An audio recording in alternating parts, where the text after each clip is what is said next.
Good mga kalaki, good morning sa inyo lahat. At tayo po ay magluluto ngayon mga kalaki ng ating pangulam. Yan mga kalaki, itong ating lulutuin ay nag-isa muna tayo ng kamatis. Itong kamatis na to ay mga 3 piraso buo. Yan, dudurugin natin siya mga kamatis. Ang iluluto natin, itong manok. Yan mga kalaki, nagkatay tayo ng manok. Nagbawas tayo ng inahin dahil sobrang dami ng inahin natin. Yan. Medyo anuhin lang natin to, dudurugin ng gusto mga kalaki. Ang tawag dito sa luto na to ay natawag ginisa sa kamatis, kinamatisan manok. Kaya mga kalaki, panoodin nyo na lang yung ating pagluluto. Dadagdag lang tayo ng konting mantika.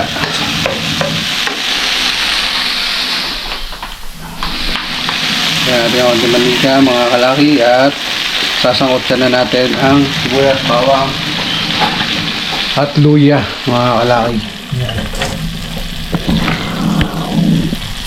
Igibid lang natin ng konti yung ating binurog na kamatis. Yan.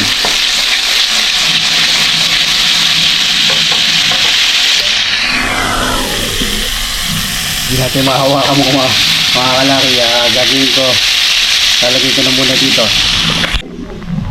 Yun mga kalaki, salita tayo ng salita kanina. Pinakita natin kung anong ginagawa natin dito.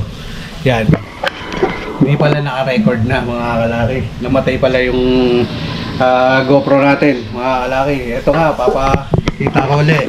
Yan, kung pagkagising natin sa sibuyas, bawang, luya, naglagay tayo ng isang buong chicken Knorr cubes. Yan, tapos yan, nilagay natin yung manok. Hinalo-halo natin kasi nagsalita ano na pala, namatay na pala yung camera natin, hindi natin napapansin. Yan, pagkalagay natin ng manok, yan, hintayin lang natin siya magtubig, tapos saka tayo magdadagdag ng tubig kasi matagal palambutin to kasi native nga mga kalaki. Yan, tatakpan na nga ulit natin. Bali wala tayong ilalagay na ibang ingredients dito mga kalaki. Hindi tayo maglalagay ng toyo, suka. Yun lang, yung sibuyas, bawang, luya, kamatis, tapos paminta. Yun lang mga kalaki. Tapos hintayin na lang natin lumambot. Tapos ayun na, lalagyan natin, titikman ba natin kung maalat, kung matabang o tama na yung pag na lumambot to, okay na yung, goods na yung mga kalaki. Yan, bali ito nga pala mga kalaki, lagyan natin ulit ng paminta. Itong luto na to ay natutunan ko lang dun sa sa tatay ng kaibigan ko mga kalaki, kasi nung nakakaroon kami ng bihag, nagluto siya, linuto niya sa kamatis, kinamatisan. Mas maraming kamatis daw, mas masarap. Yan, doon niya linuto mga kalaki. Nung natikman ko, nasarapan ako, kaya ginaya ko yun. Mula nun, pag nagluluto tayo ng ng native, luluto tayo ng ganyan, kung hindi adobo sa gata, tapos minsan tinola. Yan, pero isa to sa dinagdag ko ng recipe ko na pagluluto. Mamaya mga kalaki, update ko kayo na namatay kasi pala yung ating camera kanina. Ngayon mga kalaki, sisilipin na natin. Yan. Ay mga kalaki, at yun nga, nagtubig na siya mga kalaki. Pero magdadagdag pa rin tayo ng tubig mga kalaki dahil matigas talaga to, matigas to, medyo matagal to palambutin yung mga ganitong klaseng manok. Magdadagdag tayo ng mga 1 taas ng tubig mga kalaki para tuluyan siyang lumambot. Mamaya tayo magdadagdag ng pampalasa. Yung asin lang naman iladagdag natin dito mga kalaki. Kung hindi asin ay ano tawag doon? Naglalagay muna tayo ng tubig na 1 tasa. Yan. Yan, maglagay muna tayo ng 1 tasa. Kung hindi asin, patis mga kalaki yung idadagdag natin. Yan, siguro ito ay sapat na mga kalaki para mapalambot natin siya.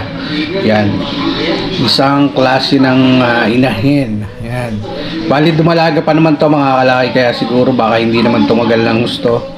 Yan, ito ay isang Hats Gray. Pinatay natin na isang Hats Gray.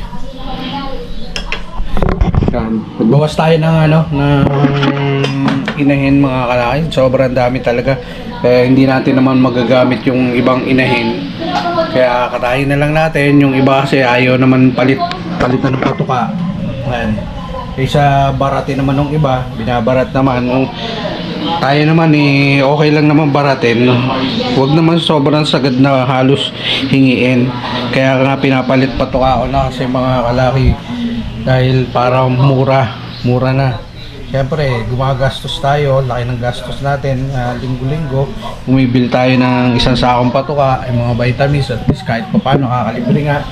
Kasi may nagtiwala sa atin, kaya lang, ayun lang. Mamaya, update ko ulit kayo mga kalaki, hanggang maluto. Yan mga kalaki, sisilipin natin. Silp lang, yan. Maglalagay tayo ng siling green. Yan. Dalawa na lang kasi nandito. Lagay lang natin siling green. Yan. Ito ay hintay lang natin lumambot at saka tayo magdagdag ng kung anong kulang. Kung kulang ng konti sa alat, saka tayo magdadagdag. Wala na tayong ilalagay na iba. Ito kasi mga kalaki, papaigahan natin to. Hindi naman igang-iga, yung halos konti na lang yung tubig niya, yung pinakasabaw niya. Yan, mas masarap yun para yung manuot yung lasa sa manok. Yan, mamaya-maya pa yan mga kalaki, mga 30 minutes pa siguro yan para tuluyan lumambot. Next ulit kayo. Yan mga kalaki, sisilipin natin kung malambot na. Kung medyo malambot na. Yan mga kalaki. Tingnan natin. Ako mga kalaki, hindi pa ganong malambot. May punat pa ang konti. Tagal-tagal pa to. Yan. Tagal-tagal pa to mga kalaki. Pero lalagay na rin natin to. Hindi ko na mapakita yun. Yung ano yun, itlog.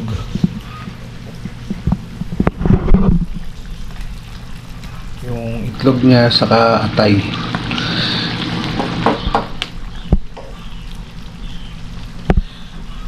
Yan. Mahina lang yung apoy natin na mga kalaki.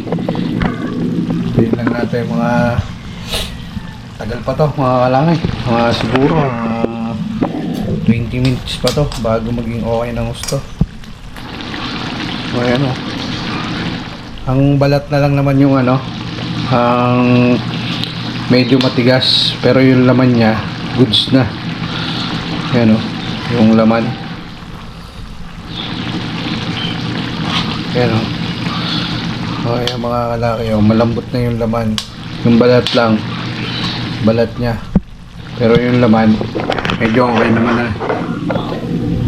Tikman na rin natin.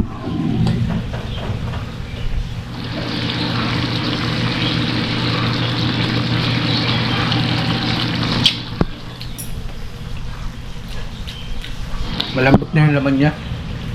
Balat na lang. Gusto na mga alakas. Sarap. Hindi na tayo magdadagdag ng ano, ng asin.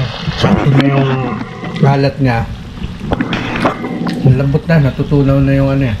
Mga ilang minuto na lang siguro to. Papalambutin na lang natin yung pinakabalat niya. Lumambot lang ng konti, okay na, kasi yung laman niya halos nadudurog na pag kinain mo, kinagat mo. Yan, maya maya tayo, mag-mix tayo maya maya. Babad lang natin. Tapos kung nakaluto, kain na tayo. Kasi alas 12 na. So, medyo tinanghali na tayo ng ano, mga kalaki. Tinanghali na tayo ng pagluluto kasi nga nagpatuka pa tayo. Kasi yung mga alaga natin. Ayan. Nanonood lang tayo ng TV, mga kalaki. Ayan. Yung mga kalaki, at sisilipin na ulit natin ang ating linuluto. Ayan. Uy, medyo ano na. Tiga na siya mga kalaki. Tiga. Nanonood kasi tayo ng TV. Ayan. Tingnan natin kung malambot na. Pag malambot na, goods na. Pag matagas pa, dagdag tayo ng konting tubig pa. Makakalaki. Testing. Oops. Testing. Oops. May konting kunat. Pero, mukhang pwede na. Bawal lang sa pustiso. Oops. Medyo malambot na nga mga kalaki. Oh. Lambot na yung kanyang balat, pero dadagdag tayo ng ano, konting tubig.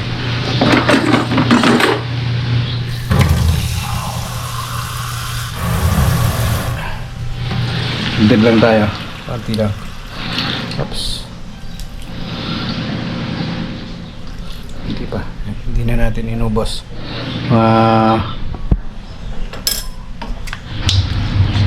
Kasi medyo okay naman na.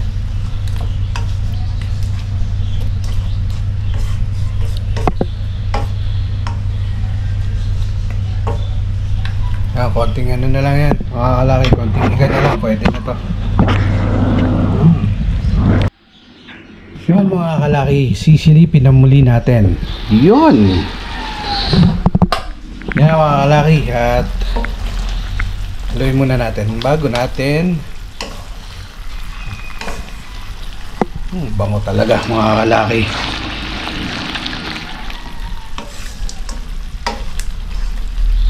Bago natin tignan kung okay na. Pero sa tingin ko mga kalaki, goods na to. Oh, ayun, lambot na oh. Lambot na pati ang balat mga kalaki. Pwede na to mga kalaki. Yan, pwede nang kumain mga kalaki. Yan po ang ating kinamatisang manok. Yan. Yan po, kinamatisang manok, mga kalaki. Goods na yan, mga kalaki. Yan. Thank you sa inyong panonood at subukan nyo rin magluto ng ganito mga kalaki. Talagang pag natikman nyo yung lutong ganito, napakasarap. Wala ka ng ganong ihahalong ingredients. Sibuyas, bawang, luya at kamatis lang. Yun. Kaya subukan nyo rin mga kalaki. Goods na mga kain kami.